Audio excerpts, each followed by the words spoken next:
It's my pleasure today to talk to you about our company and America's leading producer of critical minerals.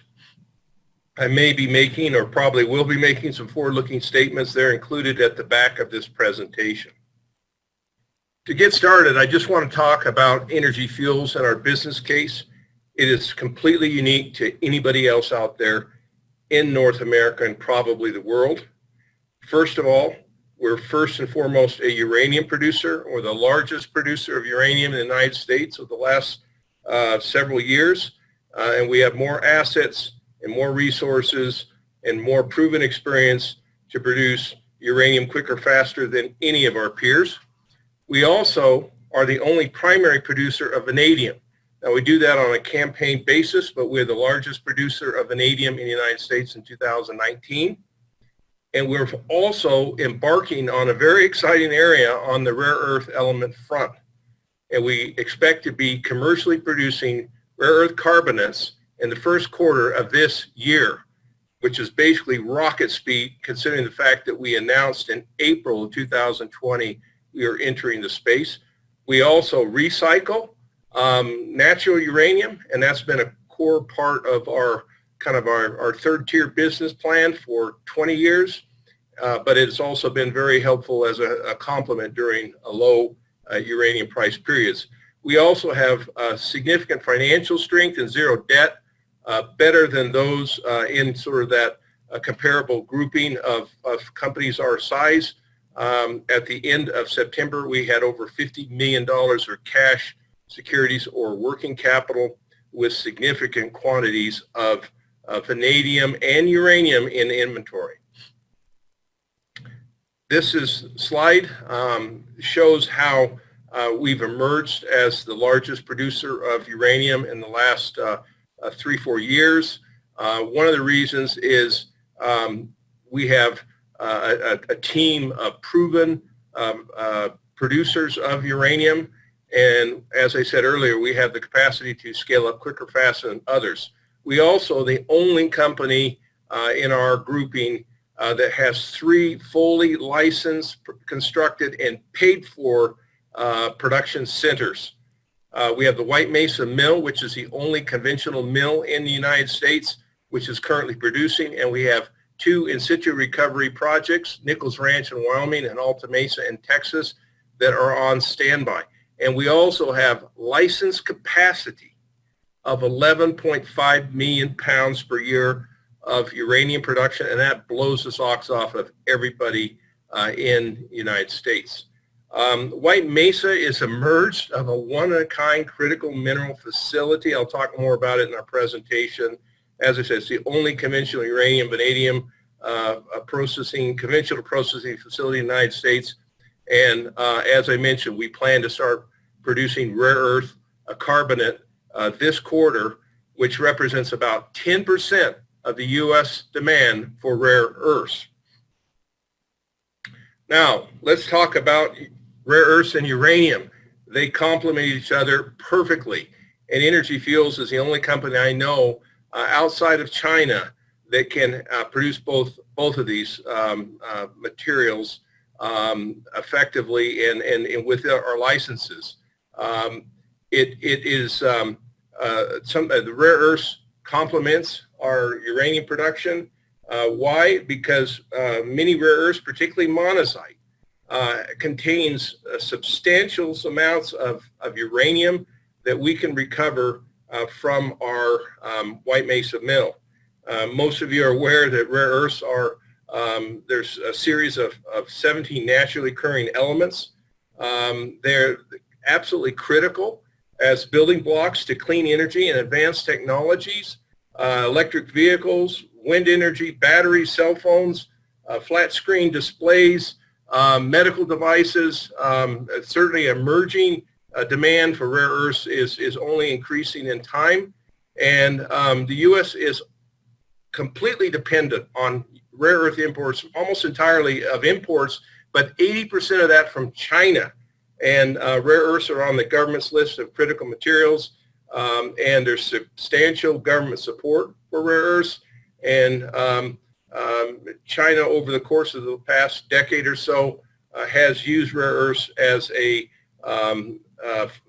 tool for their foreign policy, and I think we've all experienced what we've seen, particularly over the last year or two with COVID and whatnot, and some of the trade battles that have gone on, that we do not want to be overly dependent on countries like China and Russia, particularly for a number of our critical materials. And White Mesa Mill can play and will play and is playing a significant role of bringing rare earth production back to the United States of America. But let's talk about monazite and the advantage of monazite. Monazite is the premier feed for rare earth production in the world. It was utilized as a feed decades ago because of the high content of rare earths in the feed. The feed that we are currently processing at White Mesa is between 53 and 55% total rare earth oxides, and includes about 0.2% uranium, which is equivalent to the uranium feeds from our mines in the vicinity around White Mesa. So this is like the Cigar Lake, McArthur River of rare earths, similar to uranium, in the world. It also has excellent distributions of rare earths, and this is why it is such an important feed source. It includes the material we're currently dealing with, over 22% NdPr, which is the elements for high efficiency magnets, and it also includes very high grades of SEG and heavies. So there's a reason why monazite, and we're so excited about monazite, and the fact that the White Mesa Mill can recover the uranium and the rare earths from these feed sources puts us at a huge advantages. Now there are monazite deposits that are monazites being mined around the world that's even higher grade than what we're currently processing with our agreement with Chemours, I'll talk about in a minute. Some is as high as 61% plus in Australia and other parts of the world, including Africa. So now, just to put this into perspective, and I think this is why I need to put in perspective to set the stage of why we're so excited about it, that a typical U.S. bastnäsite ore feed for rare earths is about 16% NdPr compared to the 22%. So it's like 25% lower in NdPr. But look at the heavies and the SEG. It is just a fraction of the 14 or so percent that we're currently processing at White Mesa. So the value of a monazite feed stream in the rare earth space is substantially better than bastnäsite. So the White Mesa Mill, the reason we can take this material, as I mentioned, is we can recover the uranium. We can take monazite feeds and recover the uranium on their own right for the uranium content. The White Mesa Mill is the only facility in the U.S. currently licensed and capable of processing monazite to recover both uranium and the rare earths. When back in the last quarter of 2020, we announced that we had successfully produced an on-spec rare earth carbonate, and we did that with about, or in the process of doing that, with very minor upgrades to the mill, around $1 million or $2 million. So again, nobody can produce the rare earth carbonate, but nobody can produce it with the small amount of capital costs required that we require at White Mesa. We have ample processing capacity. I mean, to put this into perspective, that if we were feeding about 15,000 tons a year of monazite into the mill, that is less than 2% of the mill's licensed throughput capacity, less than 2%. And it is also less than 1% of our state-of-the-art 1,000-year tailings management system. So this is very small quantities compared to uranium production. And I mentioned some of the advantages of monazite. A little bit goes a long way, and the equivalent of about 15,000 tons of monazite per year would be equivalent to about 50% of the United States requirements for rare earths. So So, it is really a powerful opportunity for our company in addition to our uranium production and vanadium production capabilities. And the company is also evaluating, assuming we get enough feed, we're looking at making the next step going from the mining that we're securing feeds from some of the people mining the monazite, the rare earth carbonate production, and then moving on to rare earth separation and possibly the production and manufacturing of metals and alloys at White Mesa. So let's talk about our first supply agreement. Now this was very, very significant, not just for rare earth supply in the United States, but around the world. We signed an agreement with Chemours in December of 2020.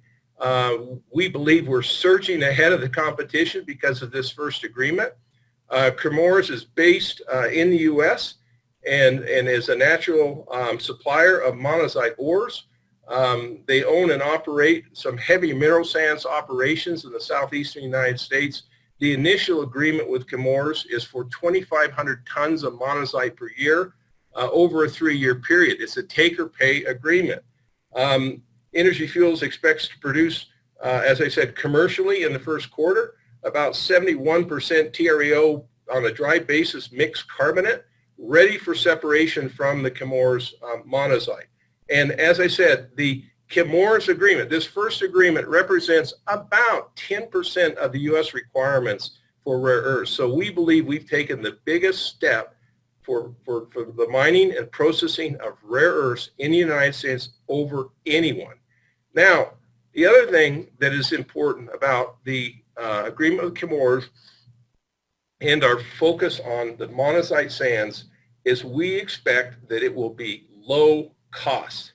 There will be no lengthy permitting timetables, no significant development costs, no mining costs because it's already being mined, and it can be processed into a high value product, particularly as you move to separated metals and alloys. So the key to our focus is different than everybody else's, and it is similar to what CNNC is doing in China to recover the uranium and the rare earths.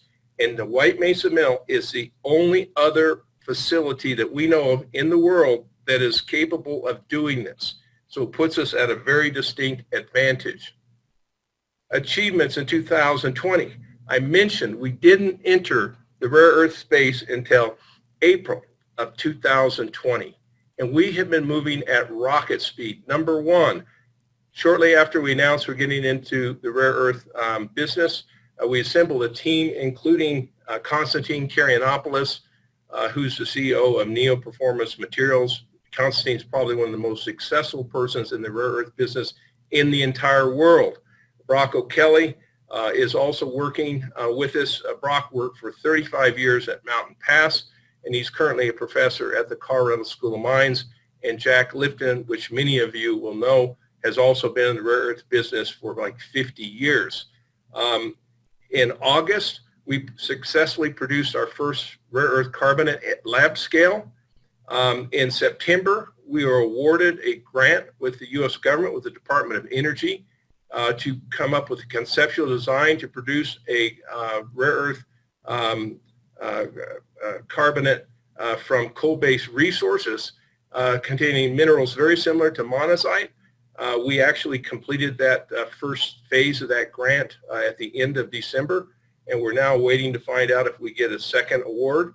In October, we produced rare earth carbonate from some of the Chemours material at pilot scale. We did this in 4 one-ton lots. We now have shipped another 20 tons from Chemours to keep scaling that up. And then I mentioned earlier, we signed the agreement with Chemours in December for the 3-year supply agreement. So we are making substantial steps forward. Now I want to show you a little video here that shows the first rare earth carbonate that we produced back in October. And this got a lot of attention around the world in the rare earth business because we think this is the first rare earth carbonate produced at this kind of scale in around 20 years' time.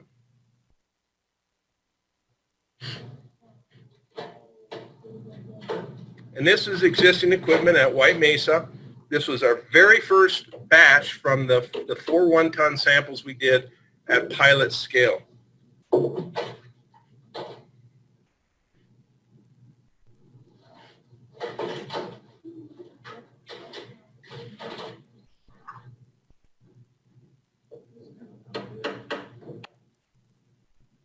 I think I've watched this about 100 times now. So anyways, picture's worth 1,000 words. So let's move on to the next steps in our rare earth strategy. In 2021, this little graphic shows the monazite ore coming from Chemours. We are looking and talking to other companies around the world for supply of additional rare earth feeds. Chemours has indicated that they may be able to upsize the minimum quantities that we're currently talking about, that 2,500 tons, that may be 2 to 2.5 times. So we look at this as being a growing opportunity with Chemours and others. The second step after that will be the mixed rare earth concentrate at White Mesa Mill. And we're currently talking to other parties about a third-party separation with global customers, because there is no separation capabilities in the United States at this time. Now, going forward another 2 years or so, we look at full integration as the way that we need to go with Energy Fuels and those that partner with us to do the monazite ore. Again, we're securing material very similar to what China has done, moving to the mixed rare earth carbonate at larger scales than we're currently talking in Chemours, maybe 4, 5, 6 times those quantities. Then moving to separation, where we think that it makes perfect sense to separate at White Mesa, and then perhaps with others, and then moving to metals and alloys, and then potentially to magnets for full integration. We're located in southeast Utah, and that is a great place to do business and a great place for America's clean energy critical mineral hub to gain more momentum than it already has. So this is just obviously a picture of the United States, but it shows the footprint of our company operations going from Wyoming down to Texas. The 2 green stars are the ISR facilities that are on standby. The White Mesa Mill, which is this critical mineral hub I'm talking about, is the blue star in the Four Corners region. And then we have a number of uranium projects surrounding these various projects.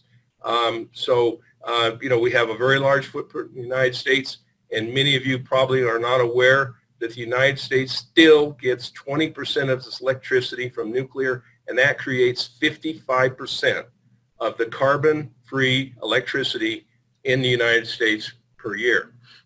Now, this is a list of the various numerous projects that the company has.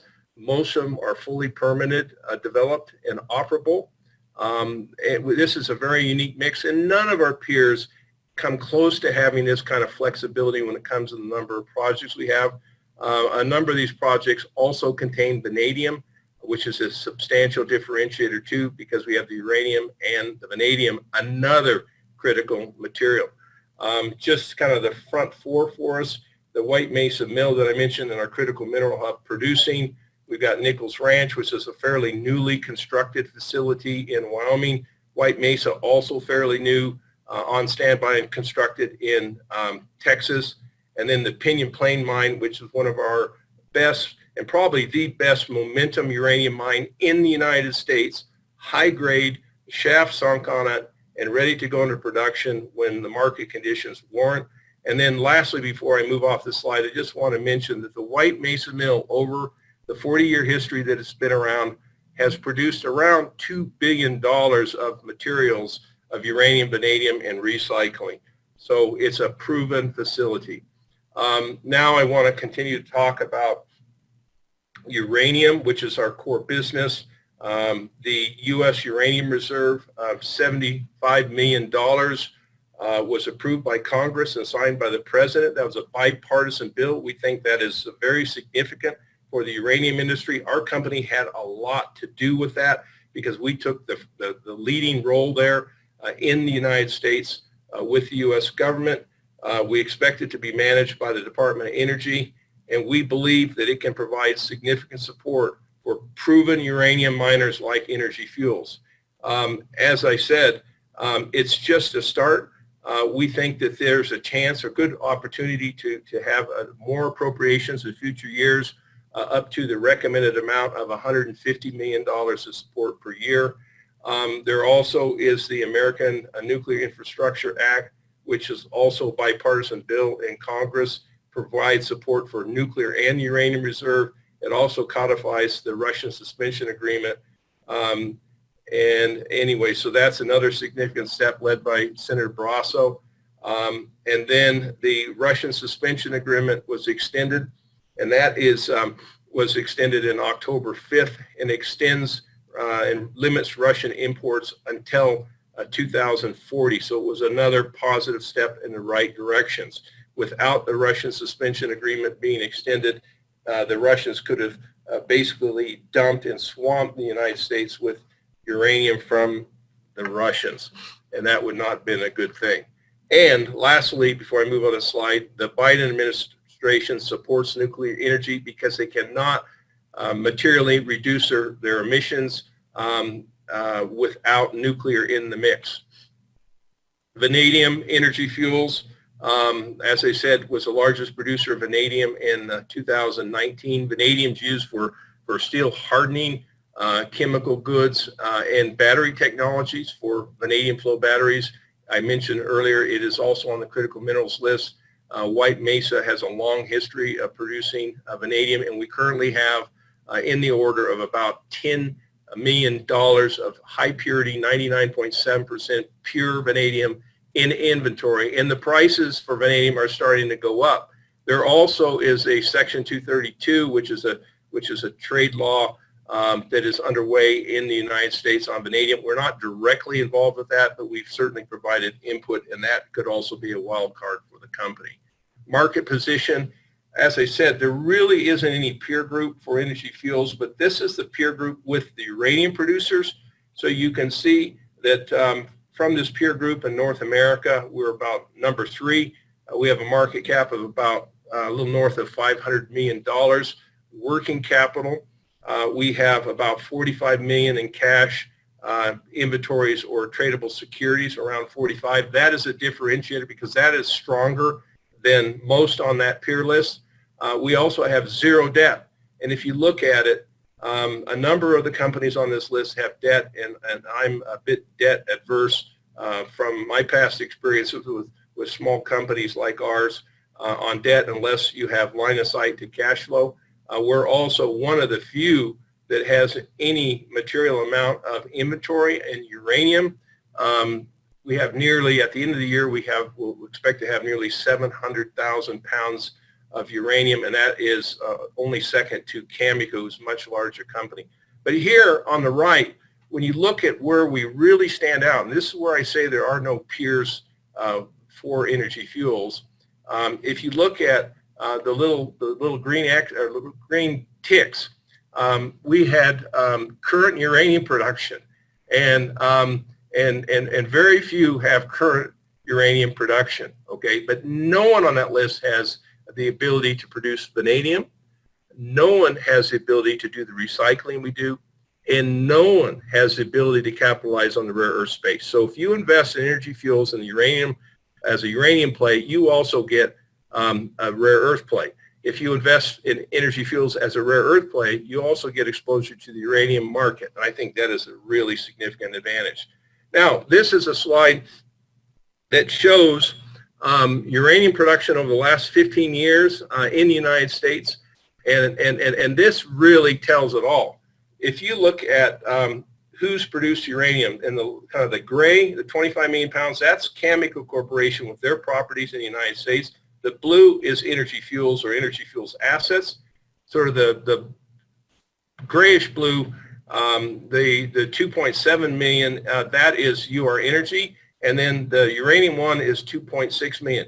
If you look at Cameco and Energy Fuels alone, over 15 years, these two companies, our company and Cameco, have produced 85% of the uranium produced in the United States over 15 years. 85%. So two companies have done the biggest lift here.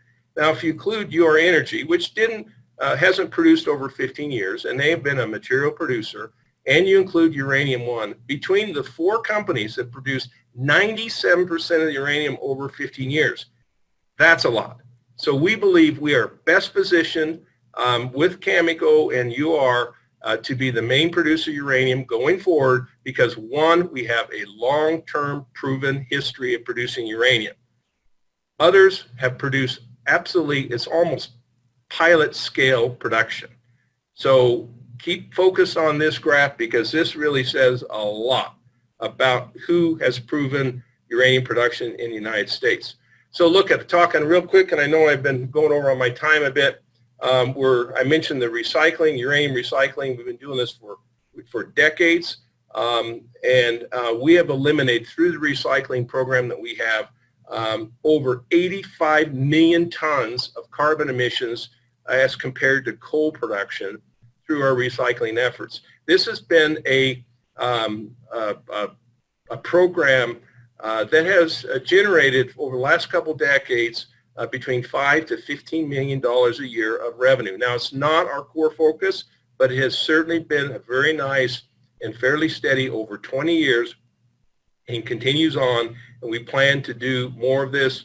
We also recycled the vanadium we produced in 2019. That was enough vanadium to strengthen the steel to build nearly 5 Golden Gate bridges if you were to use that vanadium for steel hardening for something like the Golden Gate Bridge. And no other uranium company that I know of anywhere in the world recycles like we do. Okay, and another interesting element to the recycling program is we've been pursuing an opportunity for cleaning up legacy uranium mines on primarily the Navajo Nation. We've been working on this for a couple of years. These are mines that were mined during the Cold War era, during the 50s and the 60s. Many of these mines were never reclaimed or reclaimed poorly.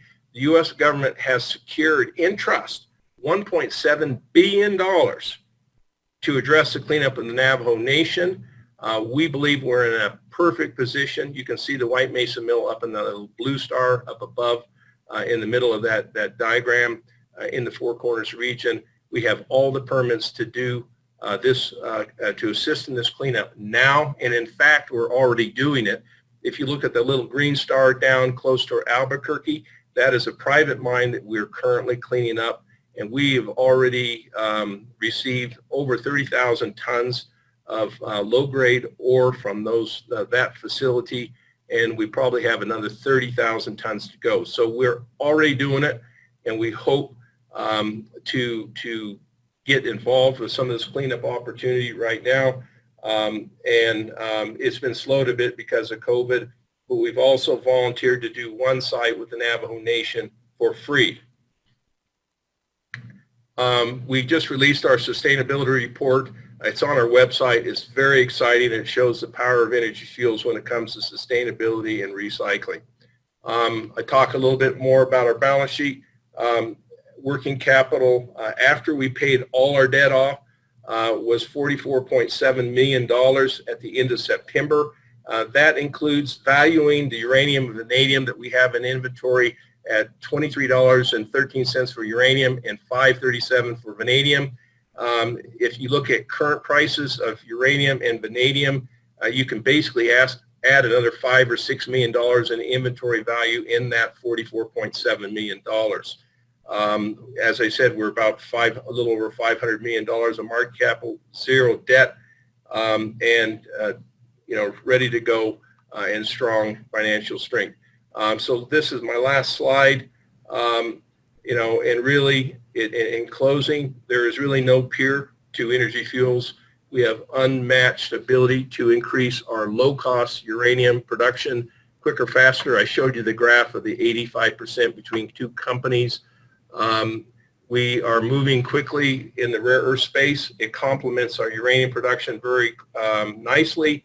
The U.S. Uranium Reserve, we think we're in an ideal position to capitalize on this probably more than anybody else in the space in the U.S., subject to figuring out how the DOE is going to allocate these funds that were appropriated. Nobody does the recycling. Our financial strength with our balance sheet, inventory, zero debt is a real differentiator. and vanadium production is still an option for the company, and nobody has the ability to be the critical mineral hub of energy fuels. So that is my last slide, and I'm open for questions. Thank you, Mark. I'm Mark Reichman, the Senior Research Analyst who covers the metals and mining sector for Noble Capital Markets. I'd like to remind our viewers, if you have a question, please click on the icon in the bottom right-hand corner of your screen and type in your question. So the first question is, even without disclosing names, do you have upcoming plans of collaboration with Tesla or other mega cap companies? And could you explain what type of agreements you would like to sign during 2021? Yeah. Look, we have no current dialogue with some of the end users like Tesla, General Motors, Ford, or Siemens, or those type of companies. But we signed our first supply agreement with Chemours. We are looking at other supply agreements right now. We're negotiating with other parties right now, both upstream and downstream of us. I mentioned that there is no separation capacity in the United States, so we are currently talking about separation with others as another agreement, another step to show integration, at least as bridging integration. When we've made these announcements, like with Chemours, and shown that video that I showed of making the rare earth carbonate, there are a number of inbound calls from around the world. It is our goal to continue to build up the full integration, as I mentioned, from the mining to the carbonate through separation of metals and alloys, as I mentioned. That all has to be reestablished. I mean, we've already, as I showed in that graphic, established the mining and the rare earth carbonate, and I'd like to show that we can also come up with an agreement to take the next step, which is separation. So you got to kind of watch this space, but I think that when the market sees that we've gone from the 1 agreement to 2 agreements to 3 agreements to 4 agreements, hopefully they will see that it's coming together, and it's coming together for produced in the United States, low cost, quicker, faster than anybody thought was possible for rare earth production outside of China and Russia. You may have already touched on this, but the next question is, could you discuss the availability of supplies of monazite, and can it all be sourced in the U.S. and or from Chemours? Look, as I mentioned, Chemours is told me that they think they can maybe double, triple the material that they're currently producing. There are other sources of monazite in the United States. To really build the book of supply for us, we're probably still going to have to go offshore. We will focus on our allies in the first instance because there is monazite production in places like Australia. There's also monazite production in South Africa and places like Madagascar and Brazil, in India and around the world. So we're going to focus in the first instance on U.S. sourced and processed materials, but we likely will have to go outside of the United States to get the critical scale that we're looking for. The next question is, how much will you need to spend, and what is the timing of being able to move further downstream? We're still working on that. We're actually looking at going into some scoping studies on the separation, the metals and alloys front.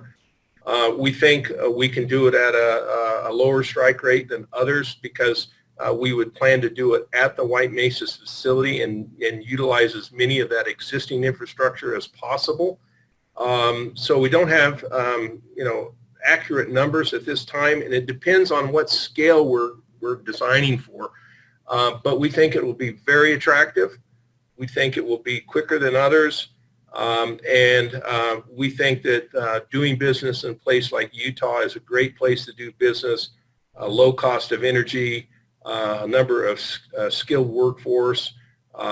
It's just a great place to do business, a very mining friendly state. So yeah, we'll be rolling out more information on what we think the cost is for full integration in 2021. And then the next question is, has the emphasis on green energy improved the outlook for uranium? Absolutely. I think it's increased the outlook for uranium, vanadium, and rare earths.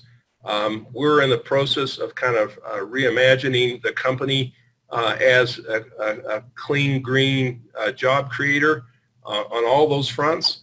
And we look forward to significant contributions over the next few years, as I mentioned, with our leading positions in all three of those fronts. And then lastly, are you able to provide an update on your plan to divest non-core assets? Yeah, we're actively working on that. We have a number of parties interested, so it is advancing, and I think there is a pretty reasonable chance that we will be able to divest those assets. And as I've said before, those assets are actually better than a lot of the other assets that other companies have in the United States. They have a proven track record of production. They actually produce at lower cost and have the ability to go into production in a matter of months, not years, with lower upfront capital costs too. So watch this space, but we think that there's a good chance we'll be able to divest this in pricing and an arrangement that will be good for our shareholders and those that are looking at acquiring those assets. Well, Mark, that's all the time we have. Thank you so much for joining us. Thank you very much, Mark. And again, thank you for people's time and interest in Energy Fuels. And it is a very unique space. And we're looking for big things in 2021 and beyond.